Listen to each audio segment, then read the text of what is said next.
Board के प्यारे बच्चों, आज जैसा कि मैं बहुत दिनों बाद इतनी आप तैयारी कर रहे हो, बोर्ड परीक्षा आ ही गई। कल जो है हमारे सीबीएसई वालों के 10th का एग्ज़ाम है और 18 तारीख से हमारे यूपी बोर्ड के बच्चों का एग्ज़ाम है और उसके बाद 20 तारीख से हमारे सीबीएसई बोर्ड के बच्चों का एग्ज़ाम है। तो जो 10th और 12th के बच्चे हैं जो अभी बोर्ड परीक्षाएं देने जा रहे हैं, बोर्ड्स एग्जाम में जो पहली बार जिन्होंने, जैसे कि हाई स्कूल वाले जो बच्चे हैं हमारे, वो पहली बार परीक्षा दे रहे हैं, तो बहुत सारे बच्चे बहुत ज़्यादा घबरा रहे हैं। तो घबराने की ज़रूरत है ही नहीं।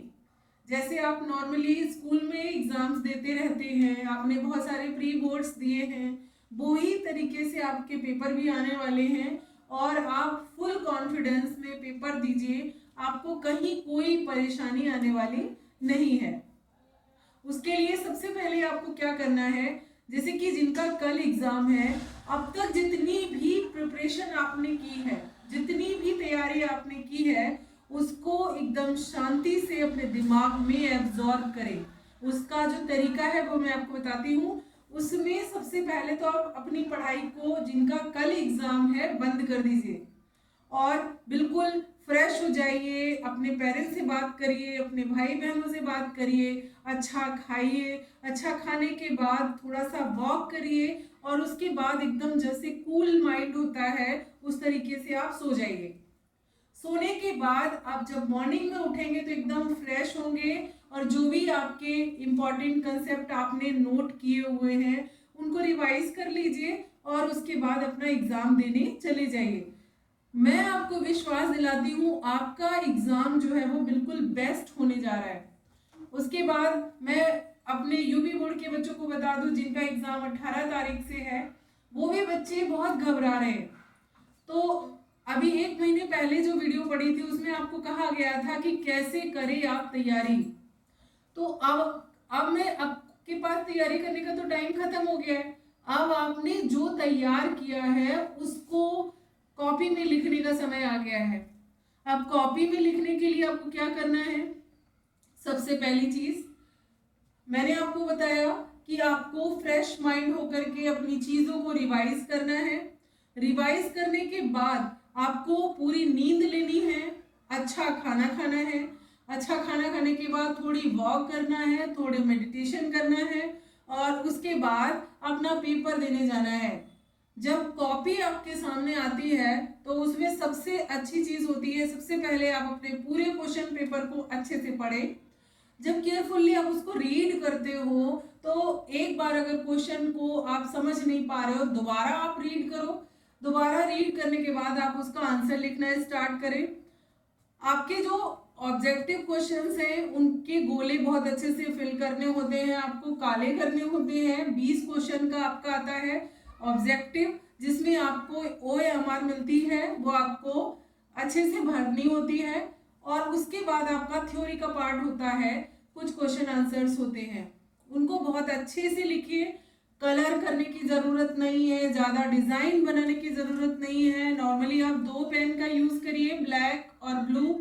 अच्छे से क्वेश्चन के आंसर लिखिए और जहाँ पर जैसे जो साइंस वाले पेपर आएंगे उनमें आपको स्ट्रक्चर बनाने के लिए होता है। जब आप स्ट्रक्चर फॉर्म में अपना क्वेश्चन पेपर सॉल्व करते हैं तो उसमें आपको नंबर अच्छे मिलते हैं। जब आपकी कॉपी साफ लिखी हुई होती है तो एग्जामिनर जब आपकी कॉपी चेक करता है तो उसको बहुत अच्छे से चेक करता है। जब आप गंदी राइटिंग में लिखते हैं या कटिंग करते हैं, कट करने का भी तरीका होता है, जहां पर आपने गलती कर दी है उसको एक लाइन से कट कर दीजिए, उसको ज्यादा काला नहीं करना है। ये तो हो गया लिखने का तरीका। दूसरा, कोई भी क्वेश्चन आप अपनी कॉपी में छोड़ेंगे नहीं, सारे क्वेश्चन को अटेम्प्ट करेंगे, सारे आंसर्स आप लिखेंगे जितना आपको आता है। आपको जितना आता है उसको सही तरीके से लिखें, अच्छे तरीके से लिखें, एक्स्ट्रा फालतू की चीजें ना लिखें, क्योंकि जब आप जो भी चीजें चाहिए होती हैं आंसर में वही लिखेंगे तो जो एग्जामिनर आपकी कॉपी चेक करेगा तो वो समझ जाएगा कि आपको ये चीज आती है। तीसरा, थोड़ा कट कर दो। उसके बाद है कि आप जो है वो कितने कंसंट्रेट से अपना पेपर करते हैं। जैसे आपने तैयारी की, उसमें क्या सोचा, जब भी तैयारी करने बैठे तो आपने क्या सोचा कि कल हमारा एग्जाम है। आपने जैसे टेबल पर अपना तैयारी करने की चीज रखी, आपने सोचा कि मेरा 3 घंटे का एग्जाम है और 3 घंटे हमको लगातार पढ़ाई करनी है। सेम वैसे ही अब आपके प्रेजेंट करने की बारी आई, आप उसमें बहुत अच्छे ढंग से खुद को प्रेजेंट करिए, खुद अच्छा सा लिखिए, पूरे कंसंट्रेट के साथ लिखिए।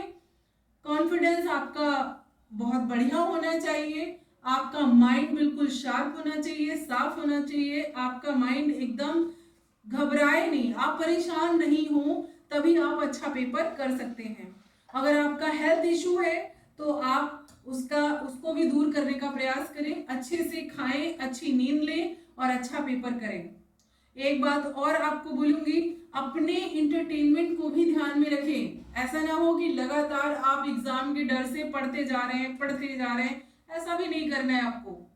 आपको खुद से वादा करना है कि जो लक्ष्य हमने बनाया है वो लक्ष्य हमें पूरा करना है, और इसी उद्देश्य के साथ अपने तैयारी पर लग जाइए, पेपर दीजिए, अच्छे से दीजिए, फुल कॉन्फिडेंस में दीजिए, बिना घबराए अपने सेंटर पर जाइए, अच्छे से अपना रोल नंबर देखिए। रोल नंबर देखने के बाद जो कॉपी मिलती है उसके हर पेज पे अपना रोल नंबर लिखिए। जो बी कॉपी आप लेंगे उसमें भी आप अपना पूरा रोल नंबर लिखेंगे। सबसे पहले अपनी कॉपी को अच्छे से चेक करेंगे कि आपकी कॉपी एकदम सही है या नहीं सही है। अच्छे से कॉपी में लिखिए, उसको साफ तरीके से लिखिए, और मैं आपको विश्वास दिलाती हूँ, जब आप पूरे अच्छे तरीके से अपने पेपर देंगे तो जो टारगेट आपने सेट किया है कि मैं 80% से अबव आऊंगी, मैं 95% से ऊपर आऊंगा, तो इस तरीके से आऊंगी। बच्ची हो या बच्चा हो, अच्छे से तैयारी करिए और अपने एम को पाइए। Thank you. सही है, ओके, हाँ कट करो, सब बोल दिया नहीं? बोल दिया।